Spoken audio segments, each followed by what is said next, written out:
show, Midlife Crisis Comedy. It's out in Parker, so make sure you go and check him out. He's usually on Saturdays. My main man, Mr. Will Frank.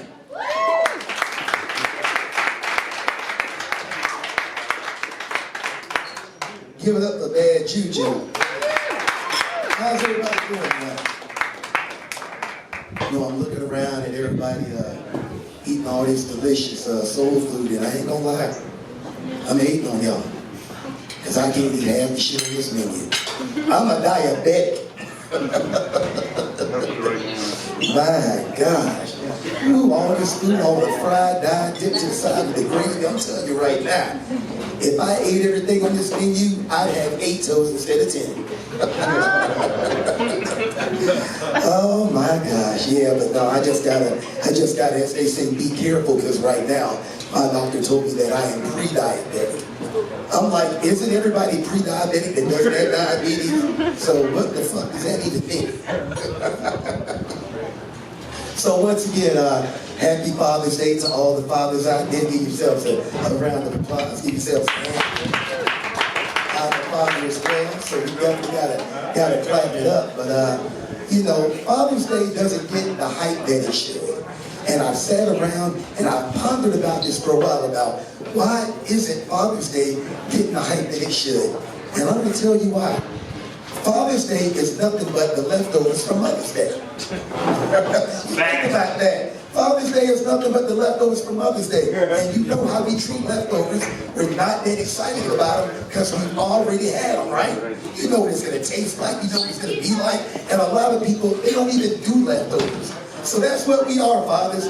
We the leftovers. I mean, because you got to think about it. I mean, for Mother's Day, you got the flowers, the candy, the huge dinner. Some people even throw a fucking parade. But for fathers, you know, we get told a lot of times, hey, where's my present? They like, it's getting F's in algebra. That's your present. I mean, my kids, they don't really get me Father's Day gifts, so fuck them. But the one time they did, I was so happy they got me a Arby's gift card. And then I went to go and redeem it, and it had $2.83 on it. So once again, fuck my kids, fuck my motherfucking kids. But I gotta get real with y'all. This is my first Father's Day without my father. My dad actually passed away on New Year's Day.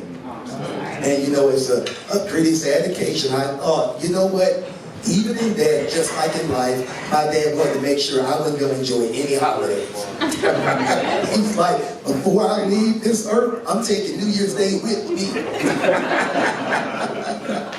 No, but my dad, though, I looked up to him because he was somebody that he made something out of nothing. My dad was born in 1938, and my dad, with a 9th grade education, served in the Army, was a master mechanic for 30 years, and even ran a successful painting business. And you know what? When I grew up, I wanted to be just like my dad, but my dad knew I could do better than that. And he had an interesting way of motivating me. You know what he did? He hated on every fucking decision I ever made while he was alive. Nothing I could do could impress this man. Graduate top class in high school, 20 years in the Air Force. I gave him 2 grandkids. I got 4 college degrees. Nothing impressed this man. But you know what? About 5 years ago, the one and only time my dad kind of, sort of gave me some encouragement, I said, Dad, you know, I want to tell you, I wrote some jokes down. And I went to a comedy club, and I told some jokes, and people were laughing, and I love the adrenaline feeling, and I think I'm going to give this a shot. And you know what my dad did? He looked me in the eye, and he smiled, and he tapped me on the shoulder. He said, you know what, son? You are an overachiever, and I know you're going to work real hard at that comedy, because you're not very funny. So that's the way my dad was, a hater till the day he died. And you know what, speaking of kids, like I said, my daughter is 26 and my son's 24. I'm getting to get a little nostalgic here. Every father in this room has that one moment when you look at your kids and you know that you in love, that your kids are there, and it's that moment that It happens differently for everybody, but we all have that time when we look at our kids and we know this is it. And you know when I felt that moment? When they packed their shit and moved out of my house. That's right, because I'm telling you right now, I cried harder on move-out day than the day they were born. I was ecstatic. I couldn't breathe. I had asthma attack. Oh my God, I just couldn't wait. Oh man, yeah. But you know what though, I'm not one of those parents where, you know, our parents are like when the adult kids go out there like, my kid can come to my house anytime, day or night and get what they want out of the refrigerator. No, not in my house. You better make it a fucking appointment like everybody else. They come banging on my door asking me for money. Because if you show up unannounced, no solicitors allowed. Yeah.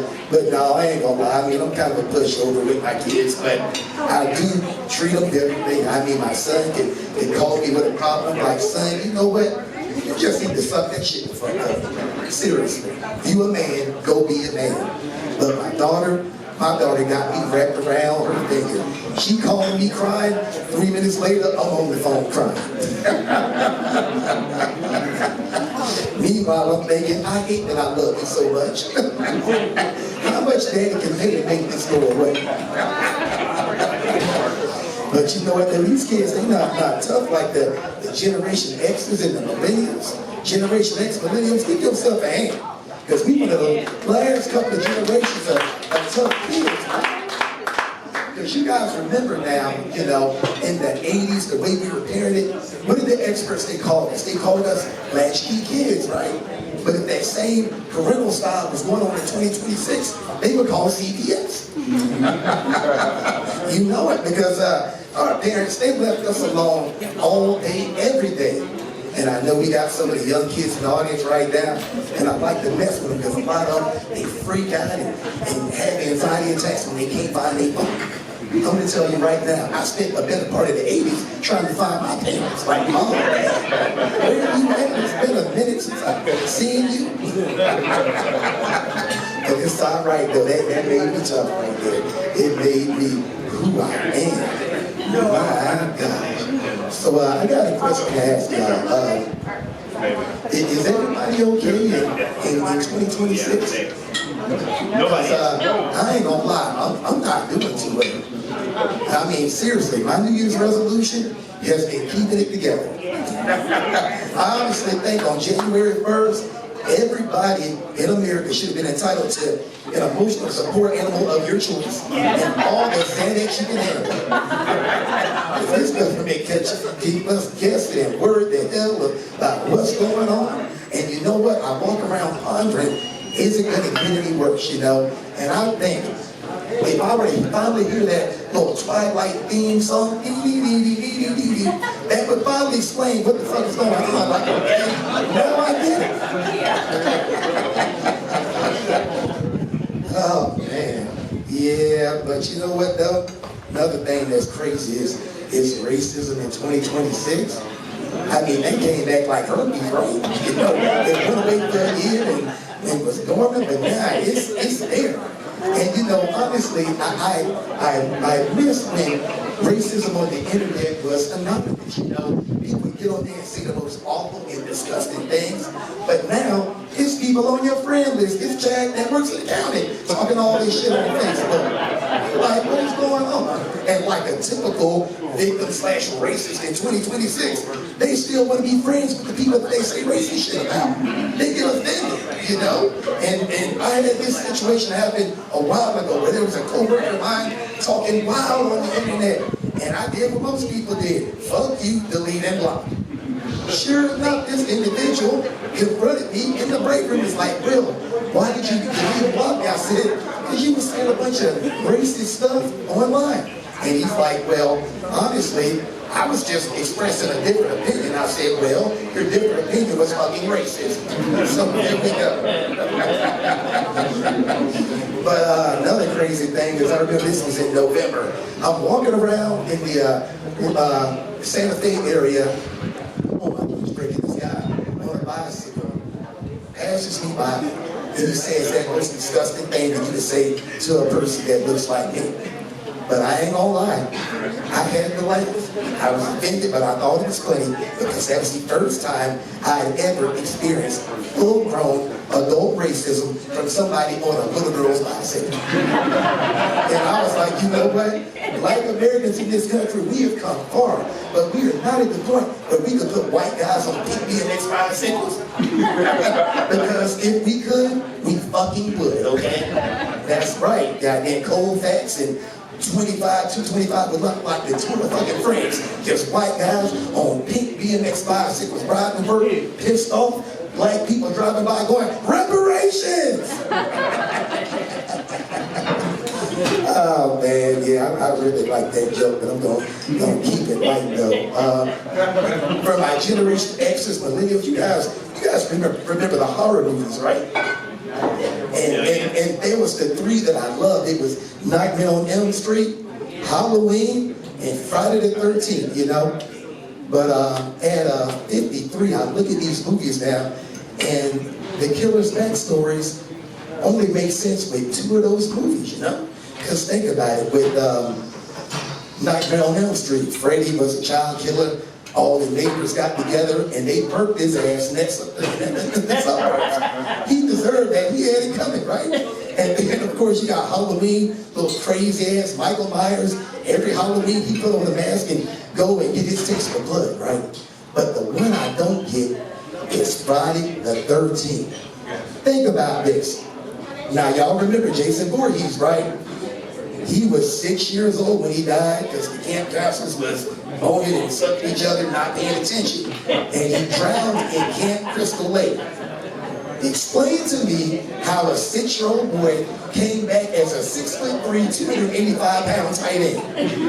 I'm like, what was in the water in Camp Crystal Lake? HGH? Come on, man. This dude is too big to be 6 years old. I mean, if I drowned and came back that big, I would probably want to murder everybody too. And that's not right. But, you know, I do like to get on social media despite some people's racist tendencies. And I joined one of those alumni groups from my high school, right? Because I'm 30 years out, and unfortunately, some people aren't here. So I honestly get on there because I want to see who's still alive. I ain't gonna lie. Kind of morbid, but it's the truth. And I remember the other day, one of my high school classmates was on there. She's always one of the people that she's a frequent poster. She's always posting about everything in that school because it keeps the timeline going, right? And she was like, hey everybody, I just want to let y'all know that my baby lost a tooth over the weekend. And I'm thinking her baby lost a tooth. And so I gotta look at the picture. And I pulled the picture up, and the comedian me had to get her. I was like, yeah, in a bar fight, this motherfucker 28 years old. And just to take this one out, I'm gonna do my favorite joke for y'all. Just to let y'all know that's my beautiful wife, Libby, right there. She supports me in all my comedic bullshit, so if she ain't here, I probably wouldn't be here. She's like, no, you stay your butt at home. But I want to tell y'all one thing though that I'm really proud about is that I have been married since 1999 to a bunch of different people. Yeah, I ain't gonna lie. I had a bad run there for a minute. I mean, I've been married so many times the county, they stopped giving me a marriage license. They issued me a punch card. Yes, indeed. But you know what, though? That's my time. Thank y'all. Have a good night.